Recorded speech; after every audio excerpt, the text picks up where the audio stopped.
Okay, guys, we are live. Hit the like, hit the share, give us a sub, and show us you care. The legend, he's back. He's been on a few times. It is Jame Pearce from the Atletic. James, thank you very much for coming on. How are you? I'm good, thanks, Dave. You okay? Yeah, all good. I mean, we couldn't be in a better place being Liverpool fans, of course. I've had you on so many times over the years, and we've been in really great places with Jurgen.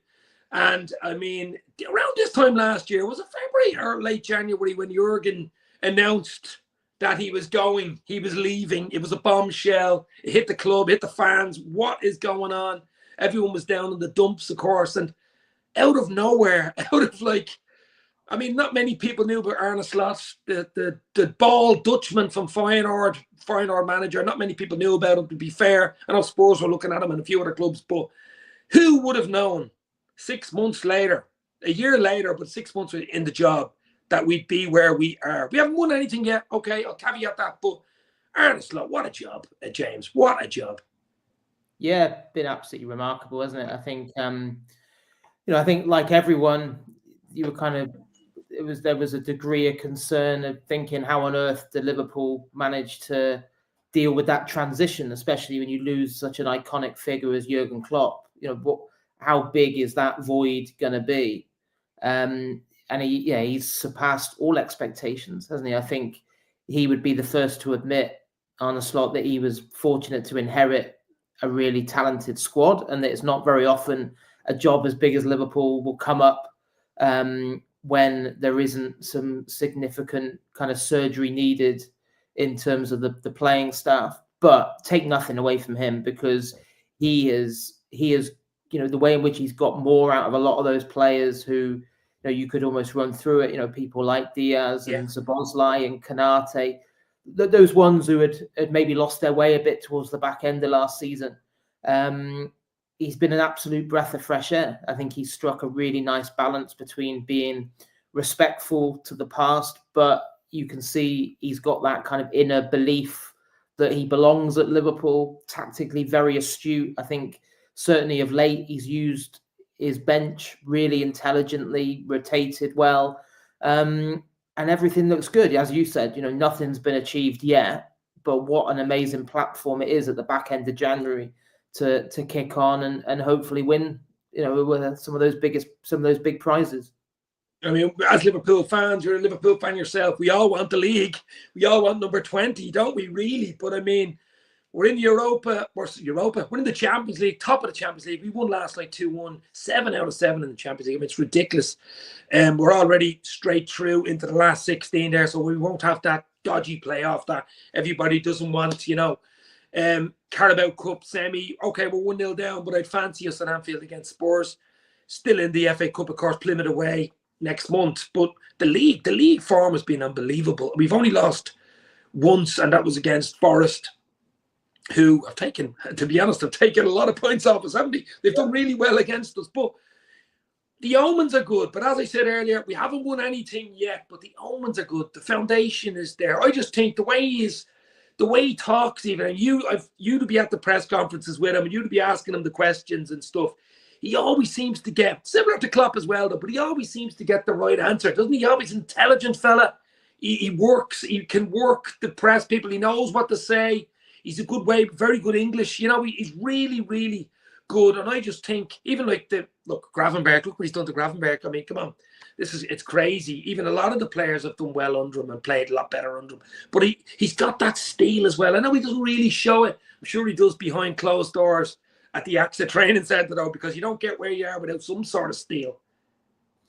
Yeah. He's certainly got that steel. I think he is a great communicator. I think when you speak to the players, they all talk about that in terms of they all know exactly where they stand with him. There's no beating around the bush. He's very direct in terms of getting across, tactical instructions, but also in terms of everyone knows exactly where they're at.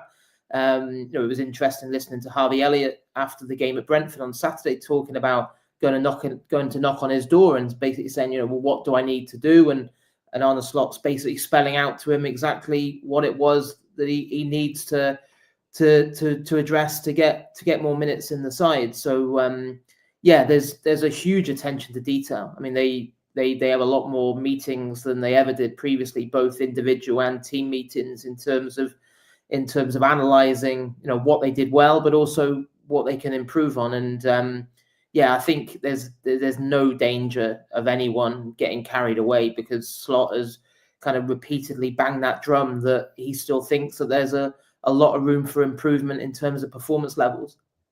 Yeah, there is.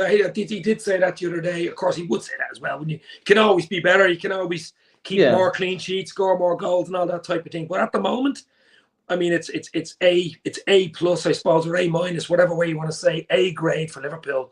I mean, throughout the whole thing. But look, another one as well. I mean, we're in January, transfer window. It doesn't look like anyone's coming in. And to think last summer, we didn't bring him in yet. I can't even pronounce his name, the goalkeeper. Remember Dashvili, I think his name is. Yes. But the Georgian goalkeeper, I think he's coming in the summer.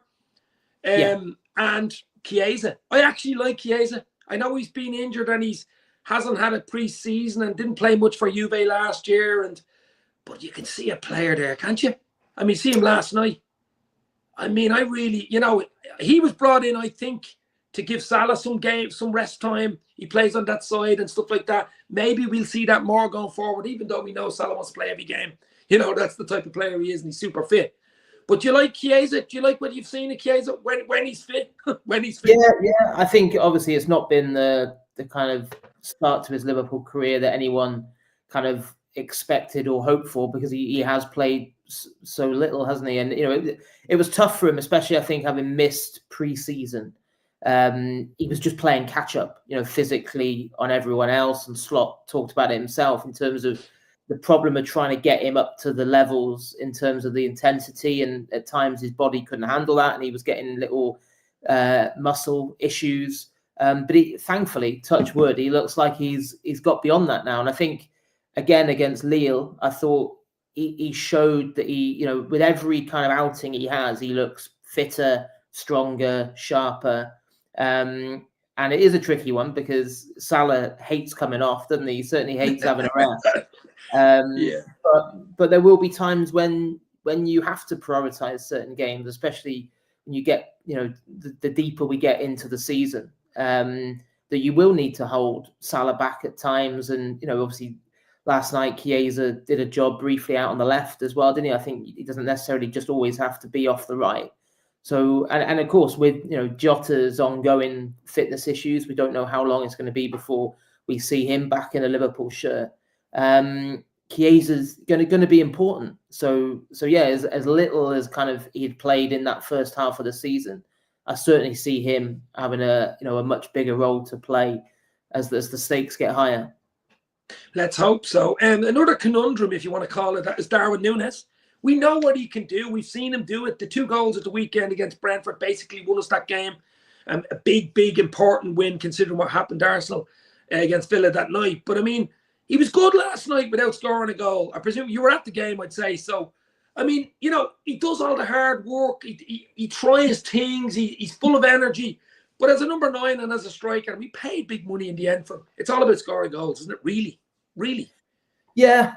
I think, you know, it's not kind of worked out, has it? And how anyone envisaged. And it's not Darwin Núñez's fault that Liverpool paid so much money for him. But when you break your transfer record, you know, when you include the add-ons that, you know, takes it up to that £85 million mark, it's a huge investment, isn't it? And of course, it was a kind of a move away from what Liverpool had as a number 9 previously. And it's been a work in progress pretty much from the day that Darwin Núñez arrived. And I think, you know, you look at how little he has started in the Premier League this season, that, you know, Slot has preferred Jota there. He's preferred Diaz there a fair bit as well. And I think Núñez has just been stuck in a rut where before the Brentford game, you could just see that he was almost trying too hard in terms of snatching at chances. And that was why it felt so big for him to have that contribution and to be the hero.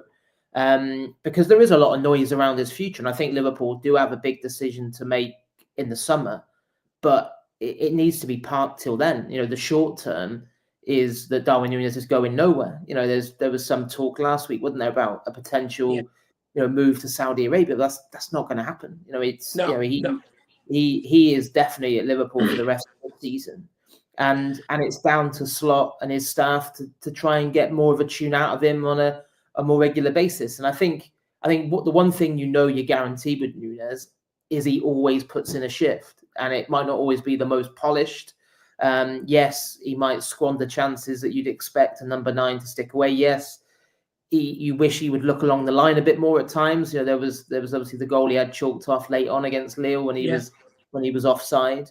But he does give Liverpool a focal point, and there is a lot of value in that. You just hope that in the same way as we spoke earlier about Slot has improved a lot of the players that he's inherited. You look at Gravenberch, you mentioned, would be the perfect example of that. I suppose Núñez is kind of like the toughest nut to crack in on that front. Can Slot really tap into that potential that we know is there? Because of course Liverpool need more out of Darwin Núñez. He what was it, 4 Premier League goals he scored so far this season. He doubled his account in stoppage time at Brentford. So you just really want to see him kick on and build on that now. Just before we go, last 3 or 4 minutes, just to say, the window's open, but I don't think Liverpool are going to bring anyone in unless they're forced into it, an emergency bring in or some opportunity. They do like their little opportunities and stuff like that. You think the squad's grand? I mean, Jota's he's a bit like Wiedebick's, to be fair, but I mean, when he's fit, he's wow. I mean, Gomez, those two are the only real injuries we have. I can't see Liverpool bringing anybody in this side of 3rd of February. Can you? No, not at the moment. No, it's all quiet. I think reported at the start of January that Liverpool didn't see any urgent need to do business, and the stance was they were ready and waiting to react if a market opportunity came up that they thought made sense for the long term. You look back to, obviously didn't do any business last January, but the 2 Januaries before that, you had Gakpo and Diaz coming in, where suddenly those clubs they were at, Porto and PSV, were willing to do a deal at an acceptable price, and bang, Liverpool moved fast and did it. But at the minute, it was opportunistic, wasn't it? Yeah. So I think you can never say never, because who knows whether something will open up in similar fashion in the last week of the window. But no, at the moment it's all quiet. I think it'll just be interesting to see what they do in terms of sanctioning more loans for some of the younger players, because Jayden Danns and James McConnell especially, there's loads of interest from clubs in the Championship in them. But of course, it's that delicate balancing act for Slot, because they probably both need a loan in terms of their own development. But with Liverpool still competing on 4 fronts, they may still be needed in terms of this push for glory. Well, certainly Jayden Danns does look a player, I can tell you, doesn't he? I mean, he really is a big fella, and he knows where the goal is, of course. I think he's 4 goals in the FA Cup. 4 goals. I mean, it's just ridiculous for a 19-year-old. But look, we're going to leave it there. Thank you very much for Jame Pearce from the Atletic for coming in. Thanks for the comments, guys. Absolute legends. Let's hope the next time I'm talking to James in the summer, we have a few trophies in the cabinet. Jame Pearce, thank you very much. Stay safe. Cheers, mate. Cheers, Dave. Take care. You never walk alone. Thanks, guys.